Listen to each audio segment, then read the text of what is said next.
Bismillahirrahmanirrahim. Assalamualaikum warahmatullahi wabarakatuh. Perkenalkan, nama saya M. Abian Zafran Wijaya dari Prodi Sistem Informasi dengan NIM 0702232074. Di sini saya akan menjelaskan tentang aplikasi akademik sederhana yang saya buat dan juga blok-blok penyusunnya.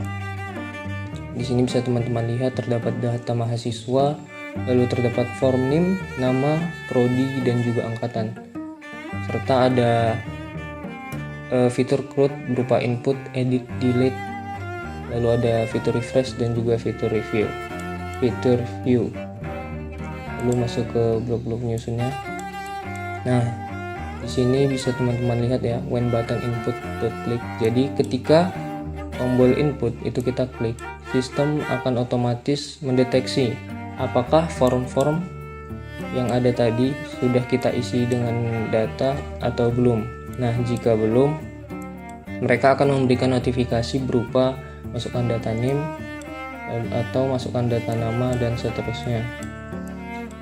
Nah, jadi ketika form-form tersebut sudah kita isi, sistem akan membuat sebuah row ya, sebuah baris berisi dengan kolom nama. Nah, di sini bisa teman-teman lihat ada NIM, nama, prodi, dan angkatan. Nah, keempatnya ini itu harus identik dengan yang ada di Airtable. Harus sama. Jika di sana huruf besar, jika di Kodular berupa huruf besar, di sini juga begitu. Karena Airtable ini bertugas sebagai database online. Nah, untuk mendapatkan datanya, jadi untuk Airtable mendapatkan data, sistem akan membuat 4 list baru, yaitu teks nama, SPN prodi, dan teks angkatan. Nah, karena kita sudah mengisi keempat form tadi lalu menekan tombol input, maka sistem akan mengarahkan form yang sudah kita isi menjadi kosong. Jadi dia akan dikembalikan ke awalnya. Nah, di sini sistem akan memanggil rnim.getColumn. Jadi ini seperti refresh gitu. Jadi sistem akan kembali ke semulanya gitu. Lalu akan memberikan notifikasi berupa data berhasil ditambahkan. Nah, selanjutnya ada inisial, global, NIM, nama, prodi, dan angkatan. Keempatnya itu kayak penyimpanan sementara. Jadi mereka ini bertujuan kayak ngambil data dari Airtable lalu disimpan di mereka. Jadi kayak dia langsung disimpan di kodularnya gitu lah, di aplikasinya langsung. Lalu kita masuk ke screen utama ya, atau screen 1. Jadi ketika layar utama dijalankan, dia akan secara otomatis memanggil rnim ya. Nah, di sini when rnim get column. Jadi ketika rnim butuh data, dia akan mengambilnya dari inisial, global, NIM, lalu memanggil nama. Jadi dia akan merefresh ke selanjutnya. Jadi dia akan kayak lompat ke selanjutnya ke nama.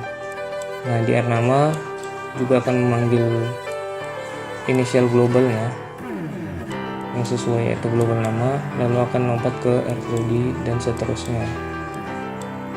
Nah, untuk angkatan sendiri dia sedikit berbeda, karena untuk mendapatkan datanya dia akan membuat local list yang kosong, lalu mengisinya dengan pengulangan dari number ya, atau indeks, mulai dari yang pertama hingga ke data terakhirnya gitu, secara satu persatu. Nah, mereka membuatnya dengan melakukan penggabungan dari data pada global nama dan juga data pada global prodi dengan indeks yang sama, yaitu number. Nah, selanjutnya di sini fitur view akan mendapatkan akses ke list.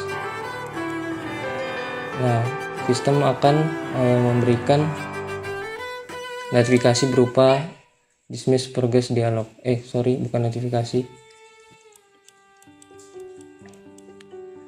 Nah, masuk ke fitur view. Di fitur view bisa teman-teman lihat terdapat text name, nama dan angkatan. Namun text block di sebelahnya itu berupa enable dan juga false. Nah, ini bertujuan ketika fitur edit dan juga delete kita tekan, itu tidak akan bisa mengakses datanya. Karena untuk mengubah dan menghapus data, kita perlu menekan fitur view terlebih dahulu. Bisa teman-teman lihat juga di sini. Jadi sistem akan memanggil data dari global name, nama dan juga seterusnya, lalu diberikan ke fitur view. Jadi bisa teman-teman lihat nantinya. Nah, masuk ke fitur edit. Jadi di edit ini tidak jauh berbeda ya dengan fitur input tadi. Jika data kosong, dia akan memberikan notifikasi berupa pilih data terlebih dahulu. Nah, jadi ketika teman-teman sudah mengklik fitur view, datanya akan muncul kan. Lalu teman-teman bisa mengubah data tersebut. Nah, teman-teman langsung menekan editnya untuk mengubah datanya. Nah, setelah teman-teman sudah mengubahnya, tombol yang awalnya berupa edit ya, fitur edit itu berupa, jadi dia akan berubah menjadi tombol simpan, menjadi kata simpan. Nah, ketika teman-teman sudah selesai menyimpannya, setelah menekan simpan, dia akan sistem akan otomatis melakukan update ya, melakukan update root.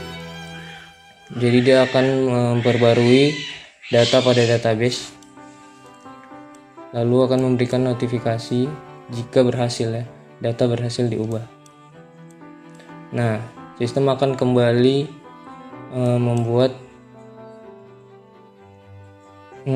form menjadi kosong ya, seperti sebelumnya, lalu mengembalikan tombol simpan menjadi tombol edit, lalu sistem akan melakukan refresh.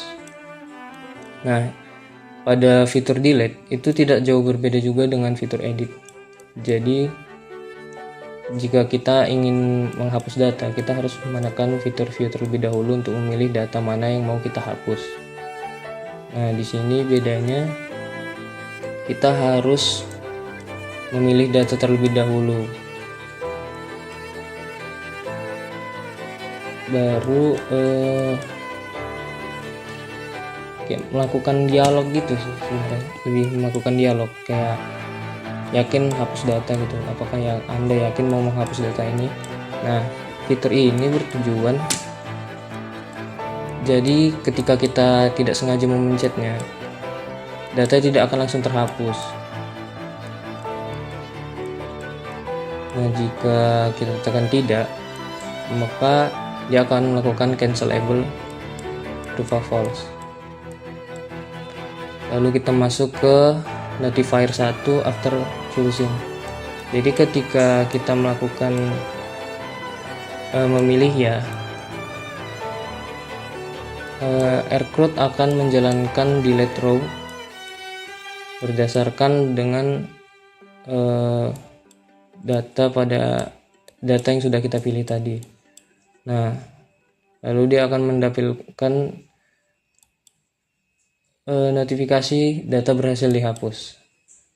Nah, setelah itu sistem akan kembali ke setelan awalnya yang berupa name kosong, name form kosong dan sebagainya. Lalu akan melakukan refresh kembali. Nah, untuk button refresh sendiri itu bertujuan agar proses seperti delete dan juga edit itu tidak langsung tampil ya di fitur view. Makanya kita butuh fitur refresh ini. Jadi dia setelah kita klik, dia akan menunjukkan dialog berupa loading ya, untuk menunjukkan bahwa kita sedang melakukan refresh. Nah, jadi dia akan memanggil airname, jadi dia otomatis langsung refresh begitulah. Selanjutnya saya akan menampilkan contoh penerapan dari aplikasinya.